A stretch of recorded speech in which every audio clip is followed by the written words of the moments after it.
어제까지는 죽고 못 살던 단짝이었는데 오늘 집에 와서 펑펑 울어요. 절교하자고 했대요. 우리 딸이 무리에 묶일까봐 눈치를 너무 봐요. 그게 너무 속상해요.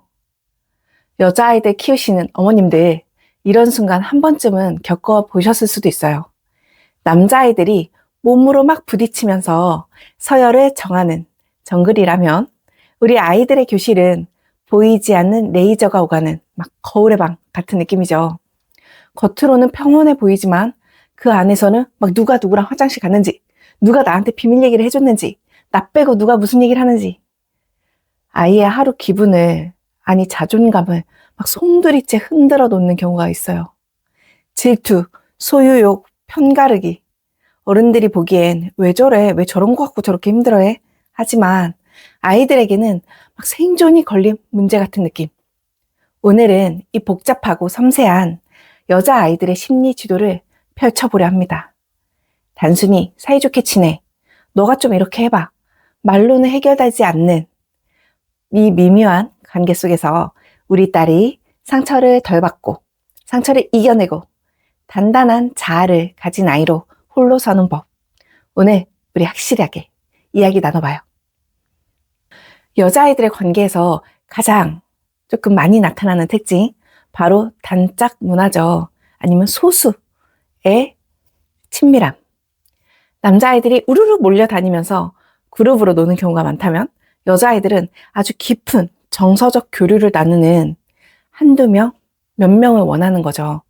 문제는 여기서 배타적 소유욕이 발생한다는 거예요. 너 아까 왜 현주랑 얘기했어? 나랑만 놀기로 했잖아. 이런 마음. 이게 어른들 눈에는 집착처럼 보이는데 이게 또 아동 심리학적으로 보면은 조금 당연하고 관계의 확인을 받고 싶은 욕구가 있는 거거든요. 어머님들이 제일 걱정하는 게 우리 애가 막 평생 이러면 어쩌죠 하는 건데 그건 조금 안심하셔도 될 것 같아요. 이런 단짝 문화는 보통 고학년 되고 중학교 되면은 자아 경계가 단단해질수록 자연스럽게 완화가 되거든요. 그러니까 지금 당장의 모습만 보고 너무 불안해하지 않으셨으면 좋겠어요. 하지만 또 지금 당장 아이들에게는 친구는 단순한 놀이 파트너나 타인이 아니거든요. 나의 존재를 비춰주는 거울. 자아의 경계가 아직 친구와 분리되지 않아서 친구가 다른 곳을 보면 내가 거절받고 내가 버림받은 느낌이 드는 거예요. 아이에게 사랑의 파이를 알려주셔야 돼요. 질투하지 마. 좀 쿨하게 굴어. 왜 집착해? 하면 아이는 자기 감정을 일단은 부정하게 되겠죠. 아, 이러면 안 돼. 이러면 안 돼. 근데 우리가 알잖아요. 이러면 안 돼. 이러면 안 돼. 한다고 이게 마음이 쉽게 움직이던가요? 아이들도 마찬가지겠죠. 대신 관계의 파이를 함께 그려 나가는 거예요. 딸아, 사랑이나 우정은 피자가 아니야. 한 조각 주면 줄어들고 남은 조각으로 또 나눠 갖고 이런 게 아니란다. 촛불과 같아서 내 촛불을 끈다고 다른 촛불이 또 꺼지는 건 아니야. 두 촛불, 여러 촛불을 소중하게 불을 밝힐 수 있어. 그리고 현실적인 지침을 조금 주셔야 돼요. 모든 친구가 베스트 프렌드가 될 필요도 없고 될 수도 없고 너 또한 그래. 너가 이 친구한테도 베스트, 저 친구한테도 베스트 될 수는 없는 거야. 이렇게 나의 속마음을 털어놓는 마음의 친구, 뭐 학원을 같이 다니는 친구, 그냥 반 친구, 친구에는 여러 종류가 있을 수 있다는 걸 아이가 스스로 인정하게끔 부모가 대화 속에서 이러한 마음을 얘기를 해주셔야 돼요. 이런 거리 조절만 돼도 아이가 느끼는 배신감은 확실히 줄어들 수 있어요. 다음은 편가르기 상황 같은 건데요. 가장 가슴 아픈 상황이죠. 우리 아이가 편가르기에서 소외된다면 얼마나 마음 아프세요. 막 우리 아이 빼고 은밀하게 쫓기를 돌리거나 귓속말을 하면서 막 소외시키는 행동. 우리 그룹에 들어오려면 이건 비밀로 해야 돼? 우리 그룹에 들어오려면 이런 걸 해야 돼. 대놓고 말은 안 하지만 아이들 행동에 숨어져 있죠. 아이들은 서로 다 느끼고요. 근데 도대체 그럼 왜 그럴까? 못 돼서 그럴까? 아니죠. 편가르기의 핵심은 공격성보다는 불안이에요. 제가 항상 말씀드리지만 이런 그룹의 소속감으로 나의 불안을 조금 누르고 있는 거죠. 근데 역설적이게도 누군가를 밖으로 밀어내면서 안에 있는 아이들은 강한 안정감을 느껴요. 아, 난 여기에 포함됐어. 우리는 선택받았어. 우리끼리는 끈끈해. 이런 걸 확인하기 위해서 희생양을 나도 모르게 만드는 거예요. 그 불안함을 감추기 위해서. 근데 이것도 관계적 공격성이라고 하거든요. 조금 더 쉽게 설명하면 막 때리거나 욕하는 건 아닌데 은근히 눈치 주거나 관계에서 밀어내는 방식으로 상대를 아주 아프게 하는 거죠. 눈에 멍은 들지 않지만 마음에 멍이 드는, 아주 피멍이 드는 아주 지능적인 괴롭힘이 될 수 있죠. 이런 마인드가 참 중요한 것 같아요. 그룹 밖에서도 어디에서도 나는 존재하고 있다라는 마음. 만약 우리 아이가 배제당하는 입장이 되었다면 부모님은 억장이 무너지죠. 하지만 이때 막 부모님이 흥분해가지고 어떻게 그럴 수 있어? 우리 애가 왜 뭐가 와? 그 그룹에 왜 못 들어가는데? 당연히 이런 입장을 취하면 아이는 어떤 기분이 들겠어요? 아, 내가 밀려났구나. 나 이 그룹에 다시 들어가야 되는구나. 나는 이 그룹에서 버림받았구나. 다시 선택받아야 된다. 라는 마음이 당연히 자연스럽게 생겨요. 부모님의 속상함을 보면. 이게 속상할 일이구나. 이때 주셔야 할 메시지는 하나예요. 그 그룹이 너의 세상의 전부가 아니다. 아무 일도 일어나지 않아. 속상할 순 있는데 너의 인생에 무너지고 너무 막 그 그룹에 들어가기 위해서 노력할 필요는 없을 수도 있다. 이것을 너가 판단해야 되는 문제야. 그 아이들에게 선택받는 것이 아니라. 저는 이런 걸 관계 포트폴리오로 해결할 수 있다고 생각하거든요. 학교 친구 무리 하나에 아이의 모든 자존감, 관계가 몰빵되면 당연히 그 그룹, 그 무리가 흔들릴 때 아이 인생도 같이 무너질 것 같은 불안함, 공포심이 들 수 있겠죠. 그럴 때 학원 친구, 동네 친구, 사촌, 형제, 너무 사이좋은 부모님, 할아버지, 할머니, 내 주변에 너무 좋은 사람이 많고 난 언제든 나의 마음을 편하게 기댈 수 있고 의지할 수 있고 같이 나눌 수 있는 사람이 많으면 훨씬 도움이 돼요. 아이가 숨 쉴 수 있는 다른 섬을 이렇게 하나씩 여러 개 만들어 주는 거죠. 학교 친구들이 너를 몰라봐도 너가 얼마나 좋은 사람인지 몰라도 우리는 다 알잖아. 너 주변의 사람들은 다 알잖아. 너는 변하지 않을 거야. 이렇게 돌아올 안전기지가 튼튼하면 학교에서 가끔 소외감을 느껴도 스쳐가는 바람처럼 견뎌낼 수 있는 힘이 있는 거죠. 당연히 힘들죠. 힘든 건 당연한 거예요. 우리도 소외감 안 느껴본 사람 없잖아요, 어른들.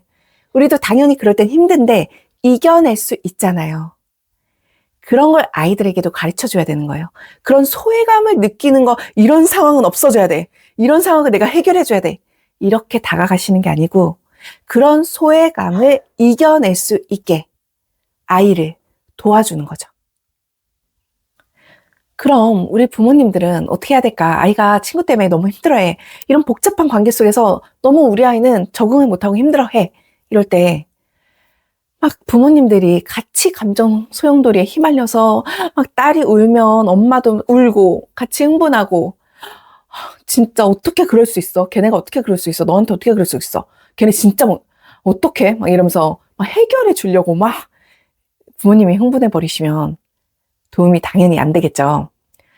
절대 하지 말아야 될 것들이 있어요.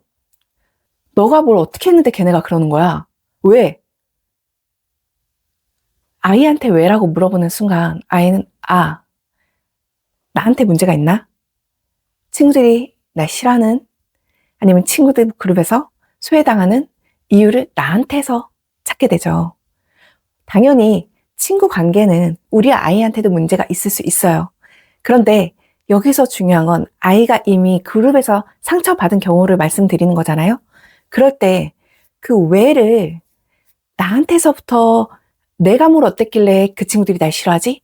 이런 마인드로 다가가면 내가 한 번 더 나를 상처 주는 것에서 시작하는 거잖아요. 시작을 그렇게 하시면 당연히 안 되겠죠. 친구들이 왜 그런 행동을 할까? 부터 시작해야 돼요. 그리고 친구끼리 왜 그러니? 너가 좀 참아보지. 이 말은 아이에게 감내해야 할 몫은 다 너에게 있어. 그 관계에서 너가 노력하면 잘 될 수 있어. 라는 전제인데 이 아이가 노력을 안 해봤을까? 아닐 거 아니에요. 노력으로 안 되는 관계도 있잖아요. 그거를 아이에게 알려줘야 되는데 어떻게든 노력하게 시키면 아이는 노력해도 안 됐는데 엄마 내 노력이 더 부족한 거야? 그럼 아이는 더 노력했을 때 안 되면 또다시 한번 무너지고 상처를 받는 거죠. 그래서 감정은 읽어주되 우리가 공감은 해주되 공감에 부모님이 감정 소용돌이에 같이 빠지는 게 아니고 감정 읽으면서 공감은 해주되 객관화를 하셔야 돼요. 담담하게. 배신감이 컸겠다. 너 진짜 짜증나겠다. 너 진짜 열받겠다. 이렇게 공감을 해주고 그 다음에 그런데 내 딸아 친구의 마음이 변한 건 너 때문만일까? 그런 친구들이 뭔가 그 관계에서 원하는 건 이런 게 아닐까? 그냥 엄마의 생각을 막 얘기해 보는 거예요. 그러면 아이가 그래 어쩔 수 없는 관계도 있어. 그래 친구들이 그냥 그 아이들끼리 뭔가를 위해서 나를 희생양 만드는 것 같아. 이런 마인드가 생길 수 있겠죠. 아니면 그런 판단 능력. 피해의식을 심어주라는 게 아니고요, 부모님들. 관계를 객관적인 상황으로 바라볼 수 있는 대화를 나눠주시라는 거예요. 그리고 나서 이제 아이가 그 상황에 대해서 판단이 됐다. 그 친구들이 왜 그러는지 판단이 됐다. 하고 나면 그 뒤에 넌 어떻게 하고 싶어? 거리를 두고 싶어? 아니면 노력을 더 해보고 싶어? 그 친구들한테 어떻게 행동하고 싶어? 나의 행동을 내가 선택하는 거야. 그 친구들을 눈치를 봐서 선택하는 게 아니고 그 친구들하고 더 친해지기 위해서 선택하는 게 아니고 내가 더 마음 편한 선택은 뭐야? 너가 선택해. 그 다음을. 그래도 상처받는다면 우린 또 이겨낼 수 있어. 지금 어떻게 하고 싶은지 솔직하게 너가 선택해봐. 이런 식으로 아이와 대화를 풀어나가면 훨씬 아이가 이거는 내가 조금 선택할 수 있는 문제구나. 그래도 안 되면 어쩔 수 없는 거구나. 그러면서 관계를 조금씩 훌훌 털어낼 수 있겠죠. 당연히 처음엔 힘들죠. 우리도 그런 시행착오를 겪어나가면서 마음이 단단해지잖아요. 아이의 힘듦을 너무 막 슬프고 이런 상황은 있을 수 없어. 우리 애는 왜 이런 아픔을 겪어야 돼? 부모님이 이렇게 너무 슬퍼하지 마시고 이 상황을 통해서 아이가 더 나은 사람으로 커가겠지. 당연히 요즘에 그런 댓글이 달리더라고요. 왜 피해받는 아이들만 이런 걸 봐야 돼요? 가해자는 왜? 가해자를 벌 주면 되잖아요. 아이들 관계에서 가해자, 피해자를 확실히 나눌 수 있는 상황이 객관적으로 있어야지 제도적으로 뭔가를 벌을 줄 수 있지. 아이들이 어떤 아이가 내가 상처받았어요, 힘들어요 한다고 그 상대 아이를 제도적으로 막 벌을 주기는 힘든 요즘이잖아요. 그리고 우리가 아무리 가해자들을 막 설득하고 교육하고 벌을 줘도 이런 아이들이 없어질까요? 그러면 우리가 살아가면서 이런 아픔을 주는 사람들을 항상 만났는데 그 안에서 항상 상처받는 피해자가 될 수는 없잖아요. 내 마음의 피해자가 안 되기 위해서 내가 좀 덜 상처받고 단단하게 크면 좋은 거잖아요. 그러니까 너무 피해자한테만 왜 이렇게 하라고 하세요? 생각하지 않으셨으면 좋겠어요. 내가 행복하기 위한 연습이다. 내가 누군가가 나한테 상처를 주더라도 나는 그렇게 오롯이 그 상처를 받아내지 않겠다. 라는 삶의 좀 단단함을 키우자는 거지 피해자만 이렇게 피하세요. 피해자만 이걸 배우세요. 이런 건 아니죠. 우리가 다들 그렇잖아요. 내 아이는 조금 더 단단했으면 좋겠고 조금 누가 상처를 주더라도 상처를 좀 덜 받았으면 좋겠고 조금 자기 삶을 많이 흔들리지 않고 안 흔들릴 순 없지만 그렇게 살아가길 바라니까 우리 아이에 대한 이런 이야기를 듣는 거죠. 또 말이 샜는데 다시 돌아가서 이렇게 행동 지침을 주고 나면 이제 부모가 또 그런 생활 속에서 너는 여전히 사랑스러워. 솔직히 그 친구들이 널 놓친 거지. 널 못 알아보는 거지. 근데 아이들은 그럴 수 있어. 사람 보는 눈이 없을 수 있어. 그건 엄마 우리가 어쩔 수 없지. 이렇게 사랑스러운 내 아이. 이러면서 삶 속에서 행복하게 살고 우리 아이를 듬뿍 사랑해주고 언제든 기대. 엄마는 언제든 너의 편이 돼서 뭐든지 할 수 있어 라는 든든한 울타리가 되어주는 거죠. 엄마가 흔들리고 엄마가 울고 막 이러면 아이가 기대기가 조금 불안할 수 있잖아요. 그렇죠? 오늘 이야기의 하이라이트, 부모님들이 학교에 오시거나 물어보실 때 막 이런 말씀들을 많이 하시거든요. 선생님, 우리 애가 친구 사이에서 좀 관계 주도권을 자기가 좀 갖고 오는 아이였으면 좋겠어요. 주도권을 좀 잡았으면 좋겠어요. 이러시는데 저는 좀 생각이 달라요. 관계는 항상 동등해야 하고 누군가가 이끌 때가 있으면 내가 끌려갈 때도 있고 내가 조금 더 하고 싶은 게 있으면 누군가 끌려와 주고 이래야 관계가 되는 건데 누군가가 관계 주도권을 갖는다? 저는 그 말 자체가 조금 개인적으로 조금 이상해요. 안 이상하세요? 그러니까 우리의 아이가 관계 주도권을 갖기를 바라는 것조차 갈등을 만드는 관계를 원한다는 뜻이에요. 우리 아이가 관계 주도권을 가지면 상대방에는 또 상처받잖아요. 그럼 그게 계속 핑퐁으로 관계 권력이 왔다 갔다 하는 그룹이 될 텐데 그거는 저는 해결책은 아닌 것 같고 관계 주도권을 갖고 싶다는 것 자체가 그 관계에 휘둘리고 있다는 뜻이거든요. 제가 깨달은 어떻게 보면은 비밀은 진짜 자존감이 높고 우리가 자존감이 높다는 얘기를 진짜 자기에 대한 자비로움이 조금 많은 사람들은 관계의 주도권을 잡으려고 애쓰지 않는다. 그냥 너는 그러냐? 나는 이렇다. 이렇게 할까? 아, 그러자. 그래서 내 삶의 주도권을 갖는 거죠. 내 삶의 주도권을 내가 갖고 있으면 관계의 주도권에 대해서 생각하지도 않고 그거에 대해서 고민도 크게 하지 않더라고요. 그래서 막 오늘 학원 끝나고 읽고 싶은 책이 있었어. 나 이번 주말에 뭐 가족이랑 캠핑하는 게 너무 설레. 나의 행복을 찾을 수 있는 능력, 나의 취향, 나의 스케줄에 대해서 행복하게 계획을 하는 시간들, 나의 결정으로 나의 삶을 행복하게 채우는 시간이 쌓인 아이들, 그런 경험이 꽉 찬 아이들은 친구들 사이에 이런 관계 주도권에 대해서 많이 낭비할 시간이 없다. 내 삶이 재미있고 단단한데 친구가 조금 나를 안 좋아하는 걸 티낸다고 해서 내 세상이 무너질까요? 아니겠죠. 그래, 넌 그렇게 생각해? 난 이런데? 난 이런 사람인데? 어쩔 수 없지. 하지만 사과할 건 사과할게. 그래도 안 된다면 이 관계는 넌 너의 길을 가. 나는 나의 길을 갈게. 이게 바로 약간 무심한 듯 단단한 매력이죠. 아이러니하게도 친구들은 이렇게 나한테 목매지 않고 또 자기 삶을 즐기는 아이들을 좋아해요. 그러니까 내 삶의 주도권을 가지고 있으면 관계가 저절로 좋아질 수밖에 없다. 왜냐면 그런 아이와 같이 있으면 누구든 마음이 편할 테니까. 그러니 어머님들, 내 딸에게 친구를 이겨먹어. 관계 주도권을 가져와. 왜 너는 따라가기만 해? 너가 해. 이렇게 가르치지 마시고 대신 너가 무엇을 좋아하고 어떤 시간을 보낼 때 행복하고 이런 나의 이야기를 많이 나눠주면 평소에 또 어색하게 막 앉혀놓고 넌 뭐 할 때 제일 좋아? 막 이렇게 물어보지 마시고 평소에 자연스러운 대화 속에서 이런 대화를 많이 나누면 도움이 많이 될 거예요. 이렇게 관계 주도권에 대해서 고민할 필요조차 없는 아이, 내 삶의 주도권이 너무나 확실하게 나에게 있는 아이, 우리가 그런 아이를 만들자고요. 여자아이들의 세계 참 어렵죠. 하지만 이 아픈 과정을 통해서 아이들은 또 사람 마음 읽는 법을 배우고 관계의 깊이를 배우고 나에게 맞는 사람들을 찾는 과정을 느끼고 이렇게 나 자신을 지키는 방법을 또 배우고 이렇게 우리가 같이 성장을 하는 거예요. 당연한 거죠.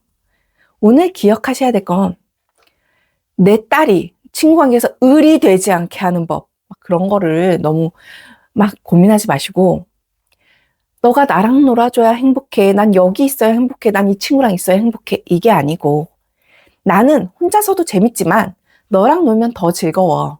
나는 혼자서도 행복하지만 너랑 같이 있으니까 더 행복해. 이런 태도를 갖게 하는 아이를 우리가 키워보자 라는 말씀을 드리고 싶어요.